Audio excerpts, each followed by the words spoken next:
Bonjour les graphes et bienvenue à cette nouvelle vidéo donc où on va parler du père fondateur entre guillemets de l'investisseur intelligent. Donc j'aurais pu certainement introduire cette vidéo en parlant bienvenue les investisseurs intelligents parce que on va parler voilà d'analyse fondamentale, de faire un petit peu plus de concret, de rationnel. Alors vous savez, j'apprécie énormément l'analyse graphique, mais la sélectivité, la sélection de nos titres doit passer par une analyse fondamentale également.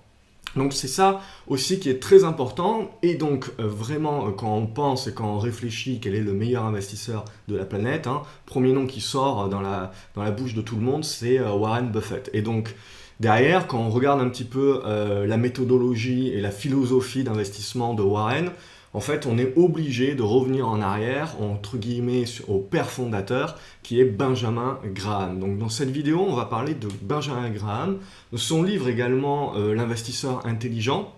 Alors, c'est un vieux livre, donc vraiment, quand vous le lisez, si vous le lisez, en fait, vous allez vous rendre compte qu'il y a beaucoup de choses qui sont plus réellement vraies. Donc, en fait, ce que j'ai voulu faire, c'est un livre que j'ai lu il y a très très longtemps, mais ce que j'ai voulu faire, c'est voilà, pas réellement le remettre au goût du jour, mais avec l'expérience réellement vous dire ce qui pour moi il faut en retenir en 5 minutes en fait, grossièrement comme ça.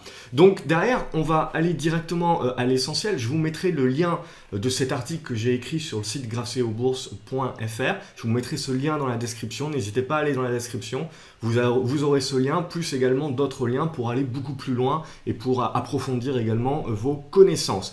Donc Graham, ce qu'il faut savoir, c'est que c'était un investisseur prudent. Donc avant tout, il réfléchissait pas à risque, il réfléchissait réellement, lui, c'était plutôt prudence. Donc ce qu'il voulait, c'était avant de prendre un investissement, prendre le moins de risques possible. Donc en fait, ce qu'il a mis en place, c'est une stratégie qui lui fait en sorte qu'il va être extrêmement sélectif.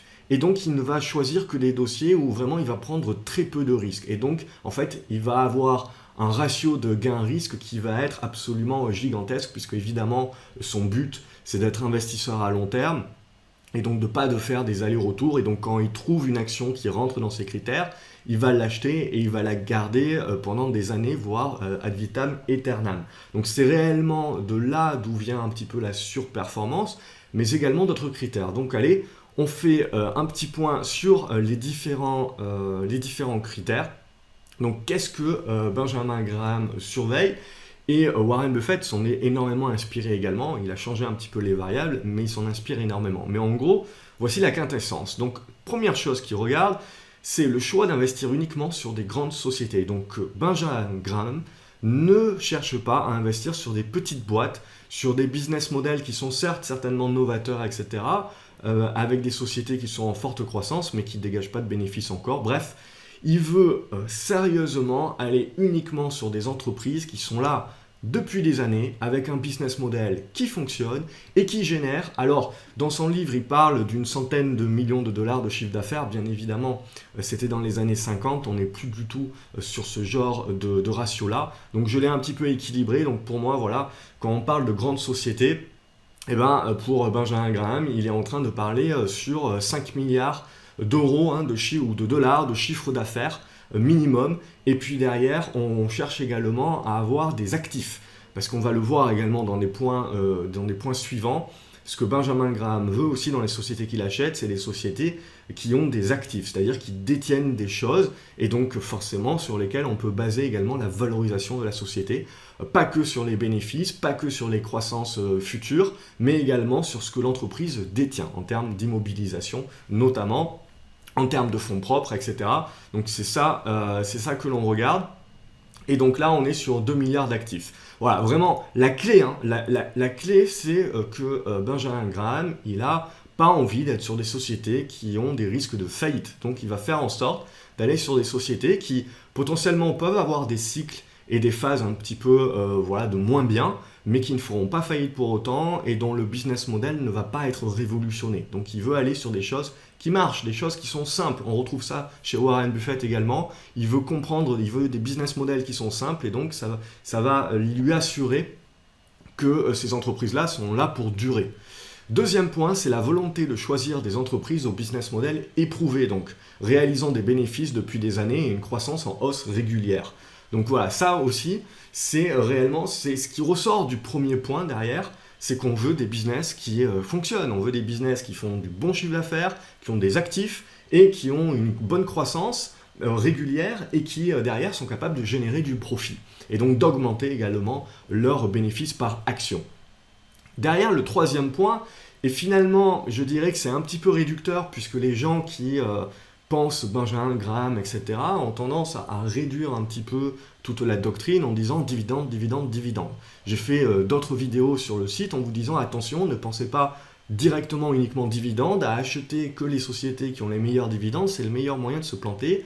On achète d'abord une bonne entreprise avec une bonne tendance et derrière si elle verse du dividende, alors c'est la cerise sur le gâteau, mais le dividende n'est que la cerise sur le gâteau. C'est ce qui va vous permettre de générer bien évidemment des gains supérieurs, mais vous devez d'ores et déjà réfléchir à sélectionner des entreprises qui sont dans de bonnes tendances haussières et où le business fonctionne bien. Sinon, le risque que vous avez, c'est que certes, potentiellement, l'entreprise va continuer à verser des dividendes, mais où elle peut très bien arrêter, donc ça c'est encore un plus gros risque, ou elle peut les baisser, mais surtout, ok, même si vous avez l'impression que votre rendement en pourcentage en termes de dividendes, puisqu'il est calculé par rapport au prix de l'action, augmente année après année, en fait c'est déguisé parce que comme l'action baisse, vous perdez en fait beaucoup plus en perte de capital en latent que ce que vous réussissez à gagner chaque année en dividende, même s'il est maintenu. Donc le dividende n'est absolument pas un moyen de protéger une mauvaise position. Vous prenez une bonne position, vous prenez une bonne tendance et le dividende va démultiplier vos profits. Mais en aucune manière, le dividende est là pour rattraper les branches et pour éviter et sauver les meubles, etc. Parce que vous allez vous retrouver avec des titres qui vont perdre la moitié de leur valeur. Certes, vous aurez un dividende qui vous permettra de valoir 10%, mais 10% sur la valeur qui a déjà perdu 50%. Hein. Donc il faut aussi savoir calculer un petit peu les pourcentages.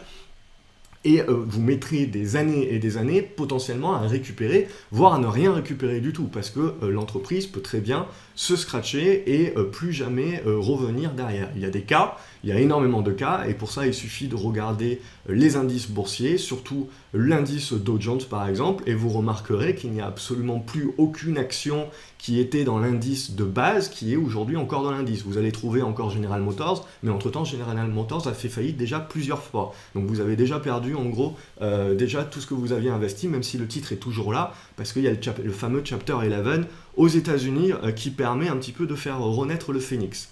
Mais voilà, donc du dividende, donc ce que veut Graham, il veut du dividende qui est stable dans le temps et en hausse sur les dernières années. Hein. Donc pour celles et ceux, vous savez que si vous avez un dividende qui est en hausse depuis plus de 20 ans, on va parler de dividende aristocrate.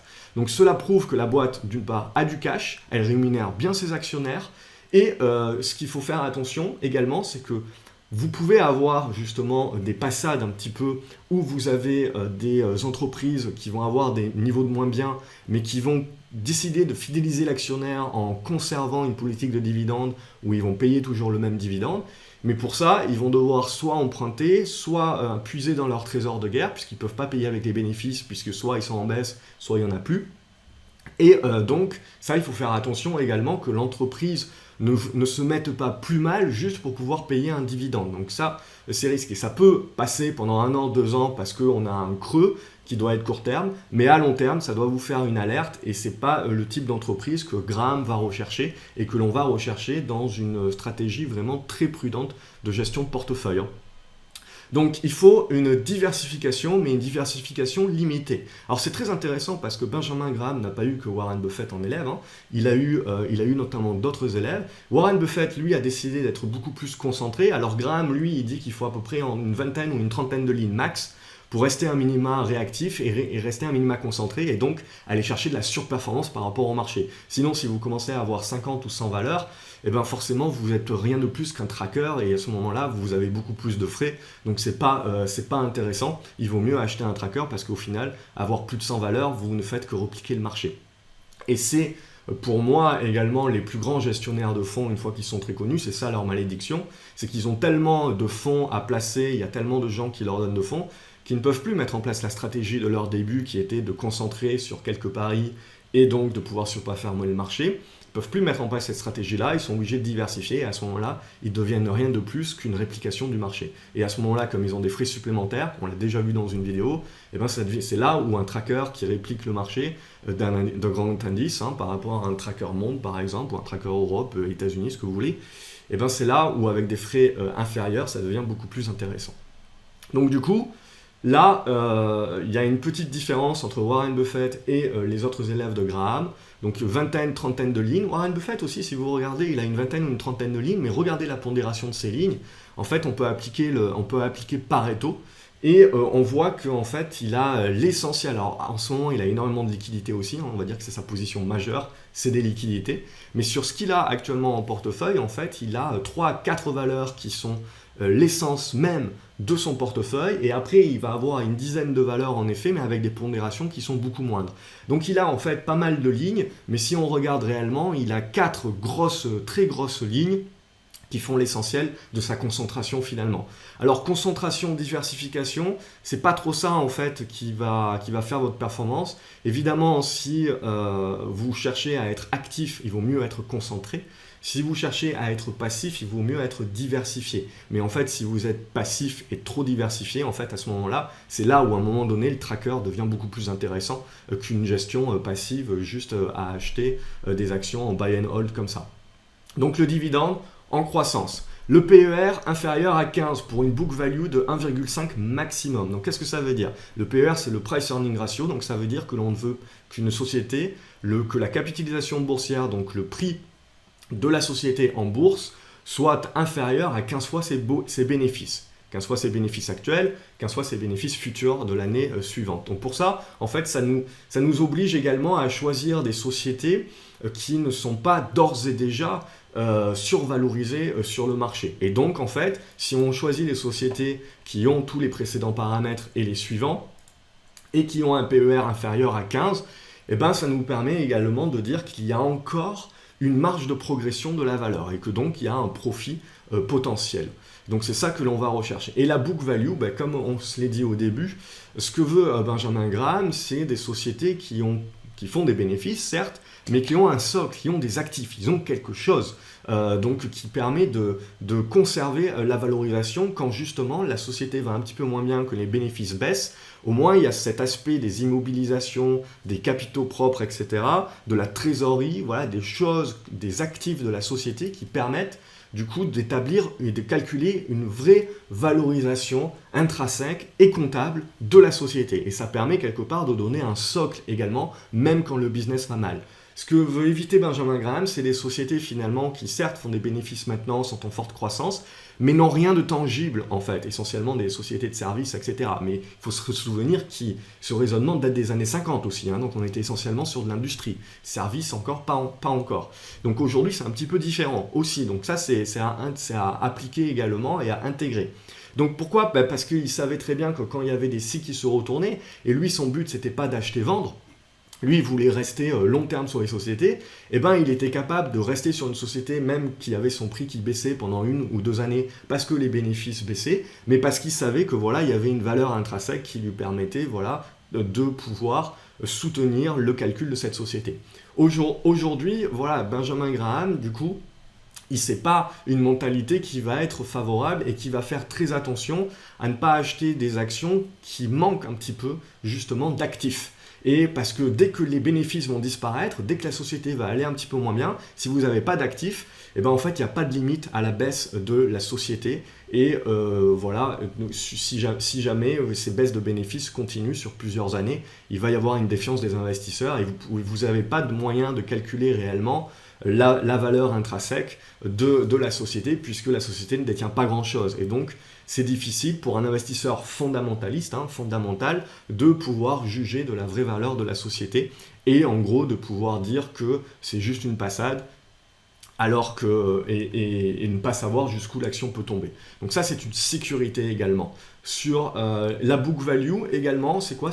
En fait, c'est les capitaux propres. Donc ce que l'on veut, c'est on ne veut pas que la valorisation de la société soit supérieure de 1,5 fois aux capitaux propres. Donc ça nous impose également de dire que la société n'est pas survalorisée en bourse. Et donc ça nous permet de rentrer sur une société qui, voilà, avec un PER bas et avec une book value également qui est inférieure. Alors Warren Buffett, lui, ce qu'il aime bien, c'est carrément aller sur les sociétés en dessous de 1, c'est-à-dire les sociétés qui cotent moins cher en bourse que leurs capitaux propres. Évidemment, ça, ce sont des anomalies de marché et c'est ce que l'on va rechercher. Mais derrière, quand vous n'avez pas ces anomalies de marché, c'est tout aussi bien d'acheter une valeur qui est correctement valorisée et parce que, voilà, ça vous laisse une marge de manœuvre haussière également sur une valeur qui va être amenée à être achetée, à donc avoir une hausse, et donc la capitalisation a encore une marge de manœuvre à la hausse, donc pour être encore plus valorisée avec la hausse des profits.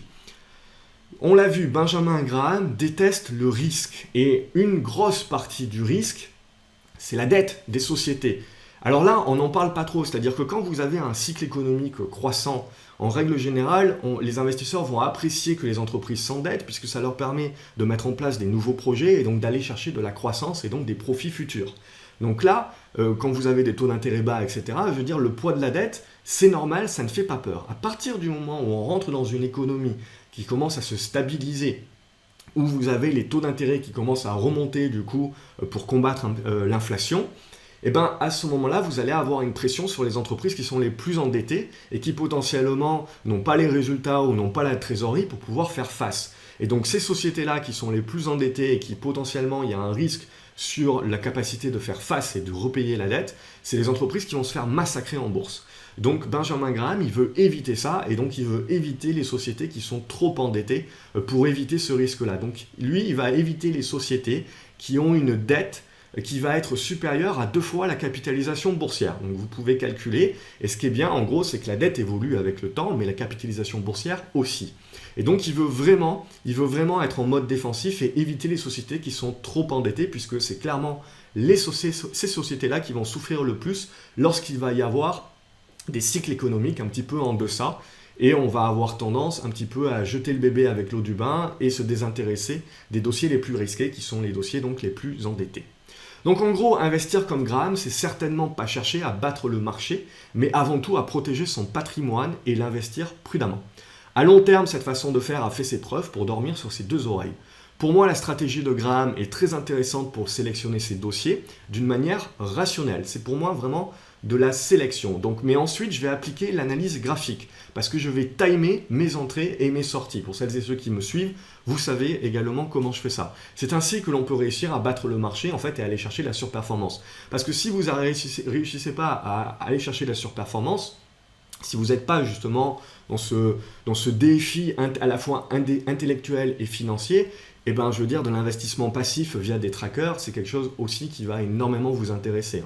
Donc si on veut être passif cependant, et y passer le moins de temps possible, et ça vous intéresse pas plus que ça, la bourse, l'achat d'un tracker monde, ou Eurostoxx, ou S&P, capitalisant pour les dividendes, pourra largement faire l'affaire et offrir une performance long terme attrayante pour peu de temps de gestion. Et en fait, là, quand vous ne savez pas trop ce que vous faites, vous partez sur 1 ou 2 trackers, l'assurance vie avec un fonds euro, j'ai déjà fait également des vidéos là-dessus, je vous invite à regarder sur la chaîne, et vous mettez tous les mois ou tous les trimestres, vous mettez un petit peu de votre épargne et ça vous permet de lisser votre prix d'achat au fur et à mesure du temps. Et ça, vous le faites en long terme et vous allez voir qu'au bout de 50, 10 ans, 15 ans, 20 ans, même si vous avez un cycle baissier boursier qui arrive, vous réussirez à tirer votre épingle du jeu. Donc par contre, avec un peu de temps, on peut largement démultiplier ses performances. Mais il faut y passer un peu plus de temps et commencer par se former.